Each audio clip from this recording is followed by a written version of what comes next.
I want to talk to you about the 10 biggest things that can possibly impact the price of XRP to the upside. And we're talking major price action and movement. I want to get into these 10 things. I've been thinking about this video nonstop for the past few days. I finally put something down. This is it. Let's get into it. So first we have to, of course, start with the SEC.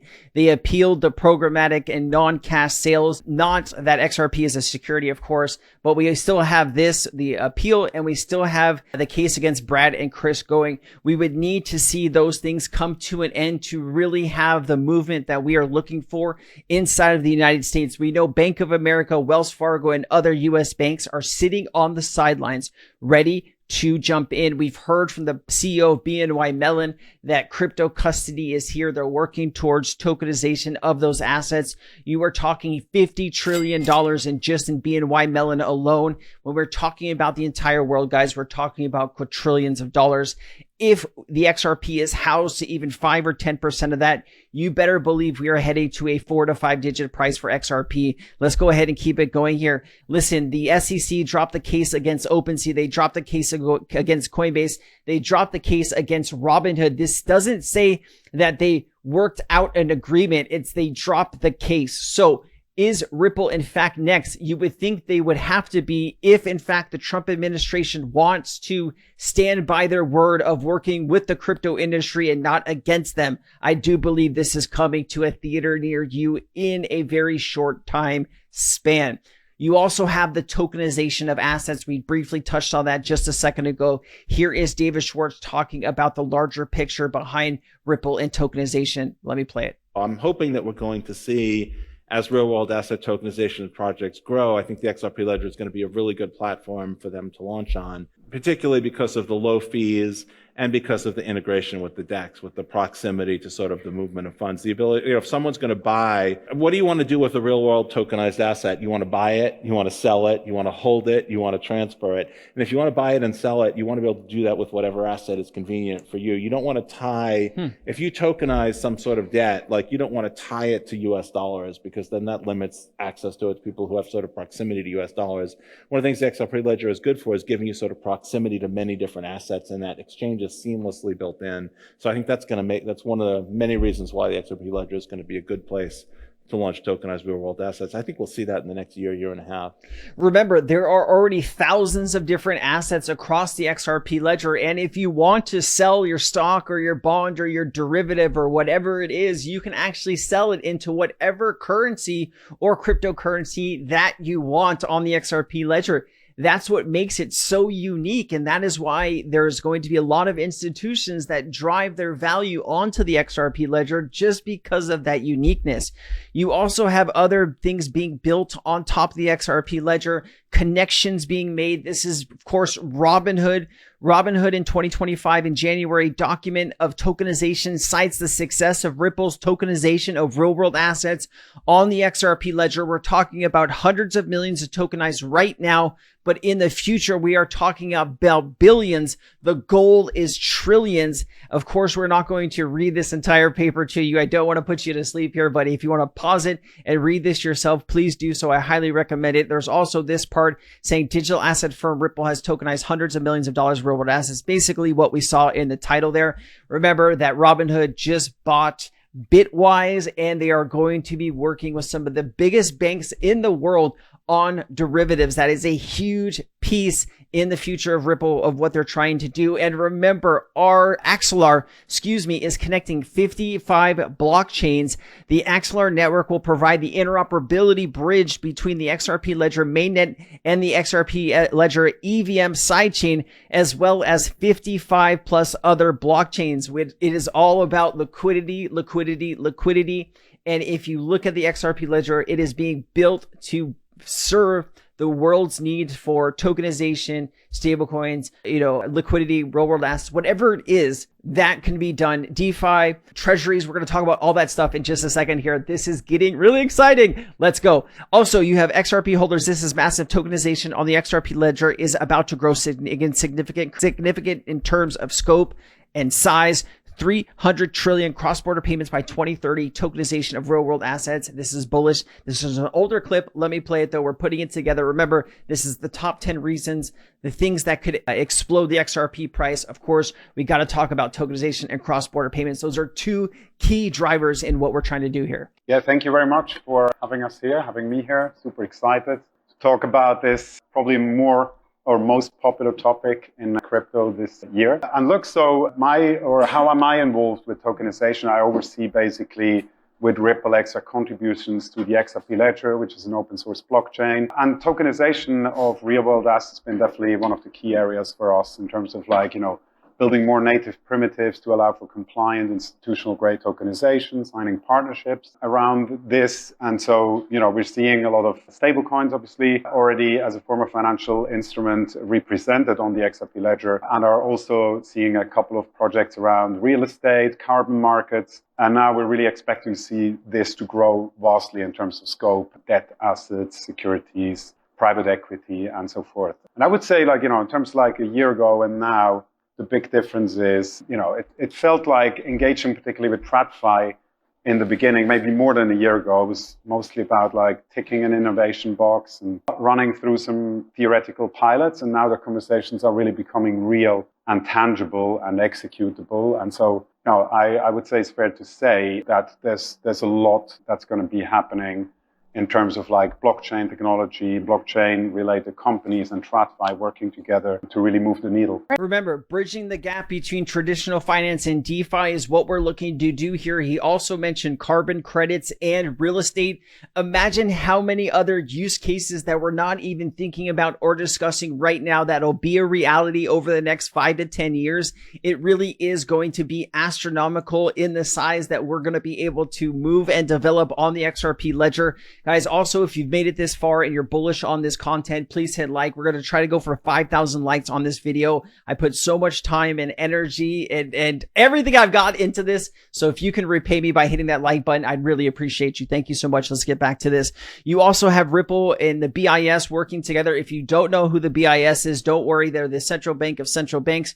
They help set policy. They help do different trials and tests of different networks and different technologies to help central banks adopt the right technologies. And you also have Ripple working with the BIS here. This is the Cross-Border Payments Interoperability Extension Task Force composition. If you take a look at some of the institutions that are on this list, I want you to take notice of just a few things here. One is, how many blockchain infrastructure companies do you see on this list? The answer is 1. It is Ripple.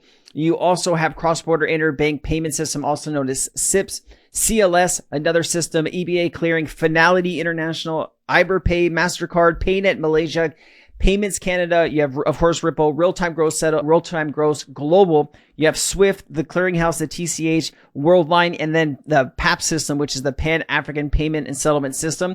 You know what's really funny? Ripple has inroads to almost all of these institutions. It just, either direct connections or through their partners, right? Almost all of this. You also have FedNow, is America's new payment system.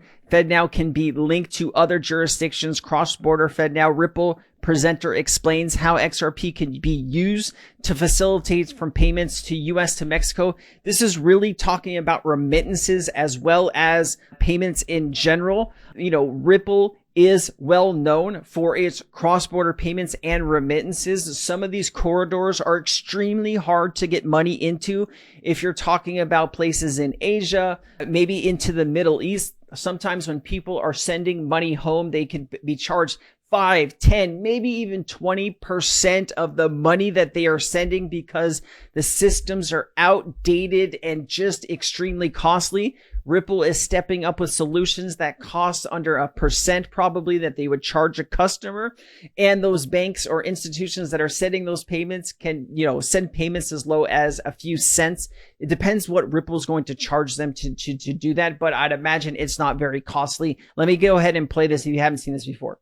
Mexico. So there's a small money service business called Qualix based in Texas, and they serve Mexican workers that are sending funds back home to their family in Mexico.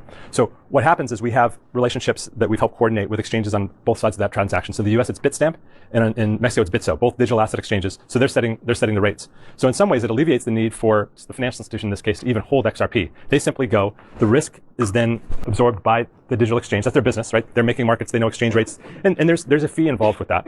But they will give, or they may have a US dollar account at Bitstamp. They'll say, hey, Bitstamp, send $1,000 worth of pesos to this account in Mexico. Bitstamp converts at the spot rate. It moves over the XRP ledger in 8 seconds. It gets converted by Bitso on the other end into peso at the spot rate, and then goes out on local rails to the ultimate bank account of the recipient. All of that takes, because there's bank processes on either end that we can't fully control, it takes about 10 minutes, which used to be 3 days. And we've been told that the overall rate that they're seeing is 20 some odd basis points less than they would have seen otherwise, even taking into account FX fluctuations, et cetera, et cetera. 20 odd basis points cheaper than what they were seeing with their other solutions, right? This is the future of payments. The only reason we haven't really gotten here just yet, full adoption, is because of the incumbent banks are slowing down this as much as possible, because they are the ones that make billions of dollars every single year off of these older, more costly, longer to send payment rails. And as Ripple and XRP and other use cases in blockchain come forward to move value at the speed of light for pennies, that is going to, leave those banks antiquated and old. You also have, Christine Lagarde. We did talk about this briefly just a little bit ago. She is the former director of the IMF. She works at the European Central Bank. She's the head of the European Central Bank. She understands how important it is to be able to move money instantaneously for cheap, and she understands what technologies are best to do that. Let me go ahead and play this and let her give you, out of her own words, what she thinks the future of this should look like. Linkages between payment systems, because at the moment we have too fragmented a payment system around the world, as a result of which, if, for instance, people want to remit money back home, and it is the case for a lot of migrants who are working away from home and want to send their salary back home, it takes forever, it's very expensive, it does funny loop-the-loop circuits around the world for some countries. So interlinking payment systems so that people can actually transact easily and cheaply and transparently, so that remittances can go back to the Philippines or to Thailand or to Mexico in a smooth and cheap way. That is important. And it's the reason why we in Europe, we have a system which is called Target Instant Payment System, which applies to retail transactions and which within Europe work in that fashion. Fast, cheap, transparent. And yesterday, or a couple of days ago, we announced that we were prepared to link that TIPS, this instant payment system, with other instant payment systems around the world. And they are blossoming. What Exchange is sponsoring this video? Here is a quick clip about them. Community-driven, decentralized, perpetual exchange. As you can see, they have a really dope UI here that has all kinds of information to help you make better decisions out here in the crypto space. They have $100 billion in total trading volume, 71 pairs. Here are the supported chains from them. They also have SEX, centralized exchange competitive fees, 0.05 taker, 0.02 maker, seamless decentralized trading, stay ahead while high-speed trading, enhanced security and self-custody. You can also unlock additional benefits, and if you stake the WHAT token, you can actually earn up to 90% revenue share and more. I am going to leave a link down to the exchange and my referral link. If you want to sign up, if you want to start trading, please use my referral link. I do really appreciate you. And they have a sick roadmap of what is coming. Also, it has been audited by Orderly Network, which is a top auditing company in the crypto space. Let's get back to the show. Listen, interoperability is key, right? And, I've had situations where I am working with somebody that is on the opposite side of the world. And I'm like, hey, do you have PayPal or Venmo or can I Zelle you? And they're like, I don't have any of that, right? So, being able to connect these systems, being able to use what I feel comfortable with, and the person be able to get the money on the similar end is going to be vastly important. And when we're talking about tips and chaps and all of these are interconnected payment systems, but with central banks, right? You need FedNow to be able to connect with Target too. And with chaps and with chips, with all of these different systems, you need interoperability, and Ripple can help with that. You also have Standard Chartered, XRP, Ripple. This is actually a quick clip. Let me play it here for you. We were one of the very first investors in Ripple in 2015, 2016. Once we set the standards and the legal frameworks, then off we go and implement Ripple throughout our network. Using it as a medium of exchange, using things like Ripple's XRP, for example.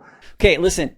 You have some of the biggest financial institutions on the planet, hands down, that are already partnered with Ripple, that are dipping their toe in. They're ready to just jump in that tank full on, but they need regulatory guidance from the SEC, the CFTC, whatever the regulatory body is in your country. They need licenses. They need a regulatory approval from Congress and whatever the state legislature is in your country. They need all of those things to really operate freely and openly, and also to have these financial institutions and banks to feel comfortable with using this new technology. But it is, my friends, it is here, and it is right around the corner. This is also a big thing too.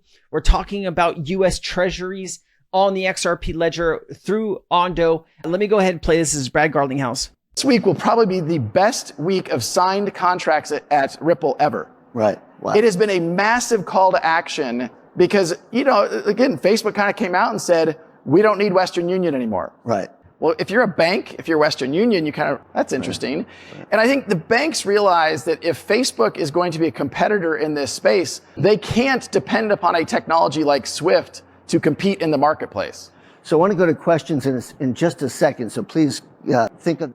Thank you. When you said that it was the best week for Ripple contracts ever, was that a factual statement or are you just hoping? No, that's a factual statement. The Facebook announcement has absolutely catalyzed contract activity. So we may have been talking to a bank, a payment provider for 6 weeks, 6 months about a contract. This has been a call to action.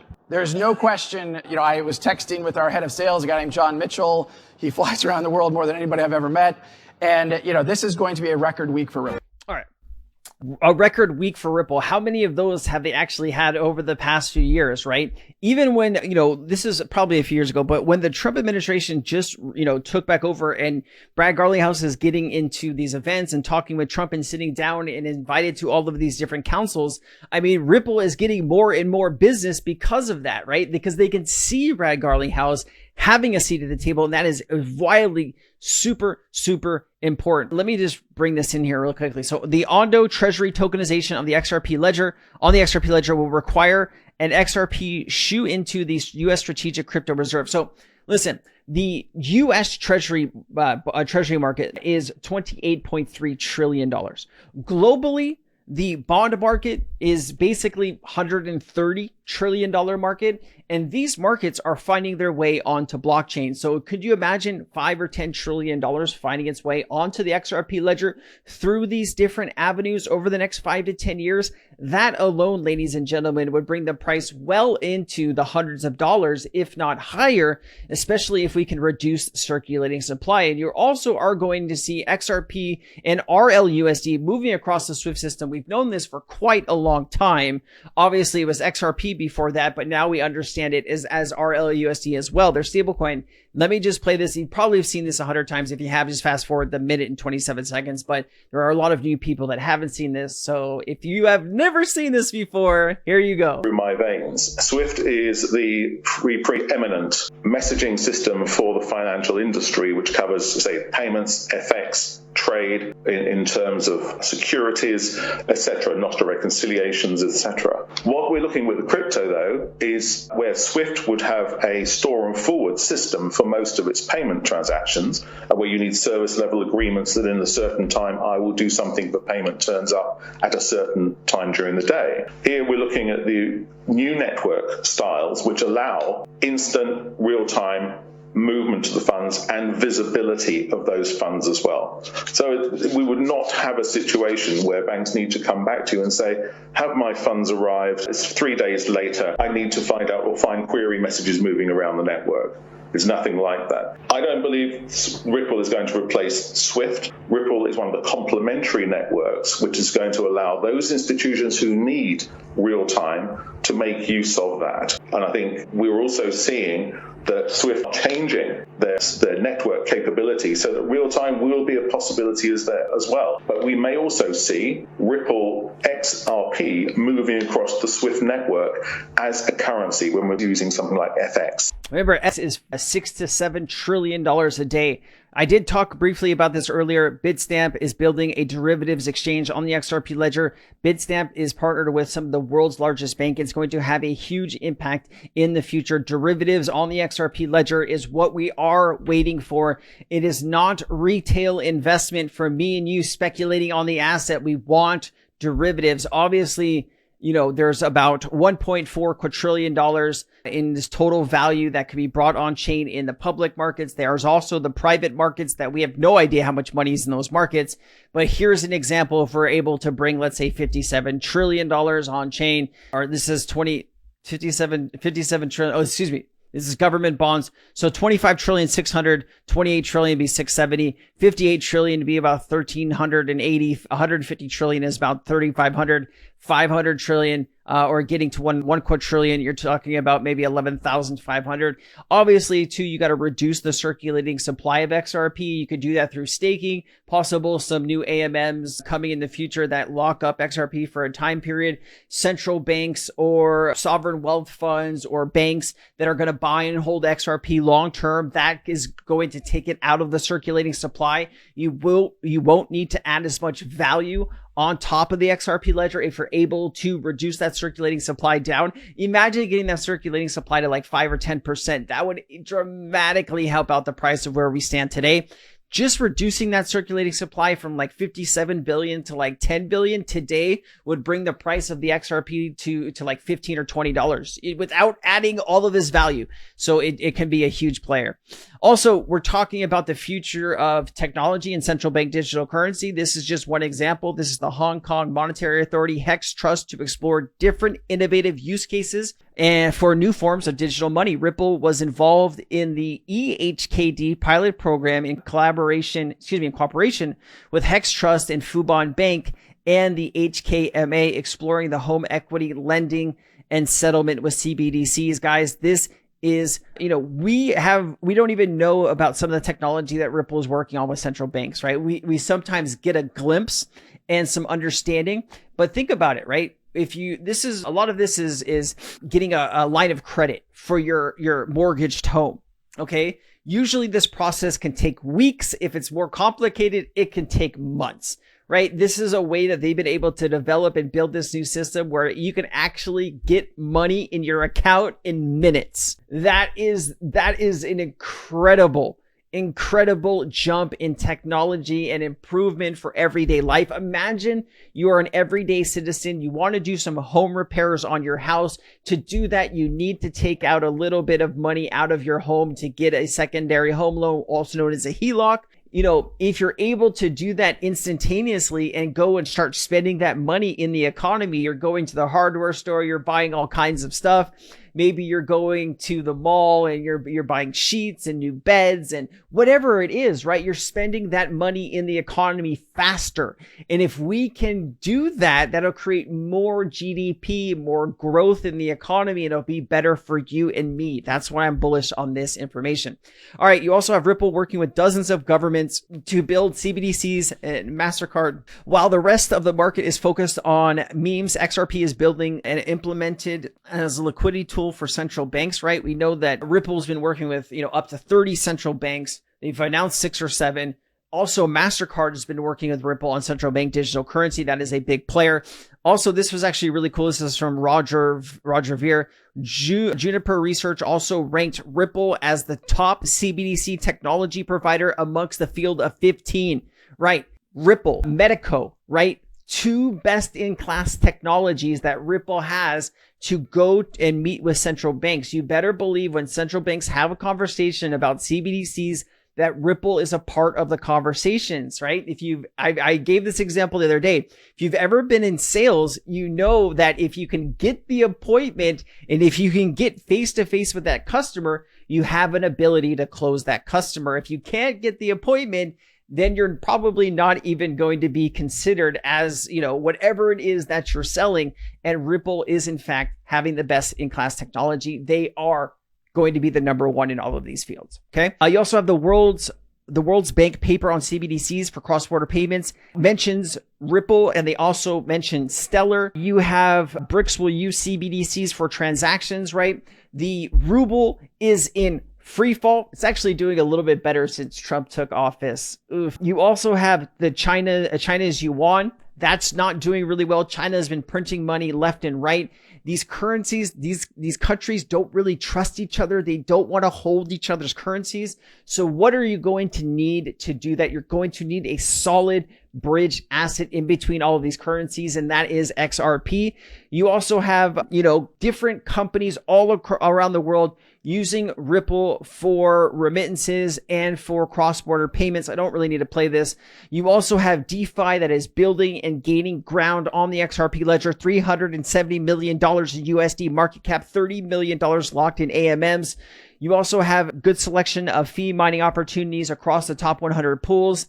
And it says, fun fact, did you know that RP accounts to more than 50% of XRP and DEX volume? Keep that in mind. That involves a lot of market makers and activity. This is really good for the health of the XRP ledger. You also have the CEO of Robinhood talking about the impact of XRP and RLUSD in the settlement when banks are actually closed. Let me play it. One of the things that we have to do to operate our crypto platform is facilitate transactions and settlements between cash and crypto 24/7, particularly on weekends when the banks are usually not open and there's no way of transmitting dollars using banking rails on weekends.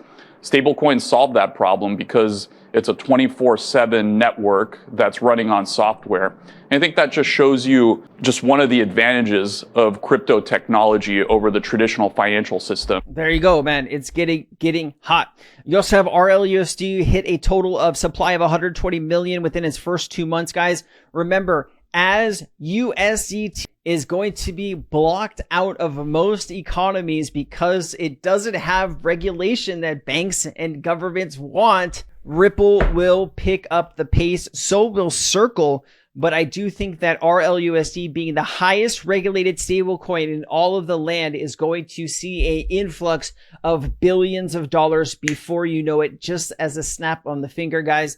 There's so much here. And of course, we couldn't go anywhere if we weren't talking about the XRP strategic reserves. The US, the EU, and other countries alike will be using XRP as a tool for its strategic reserve to pay off debt down the line. Imagine if the US bought, a few billion XRP, and then the EU and then other countries, before you knew it, supply would be brought down to absolutely nothing on exchanges. And then we go on for liftoff, ladies and gentlemen. Damn, under 30 minutes. There you go. That is my best case for the evolution of XRP adoption over the next few years. If all of these things happen, you better believe we're looking at a 4 to 5 digit XRP, guys. If just a few of these happen, I can't imagine XRP not being a few $100s over the next 5 to 10 years. There it is. I hope you enjoyed it. If you made it to the end, please let me know, guys. If you got any value out of this, please hit like. I did all of this in one take, one cut, because, when you do this every day, you get to know this information pretty well. I hope you enjoyed it. Thank you. I love you. Peace.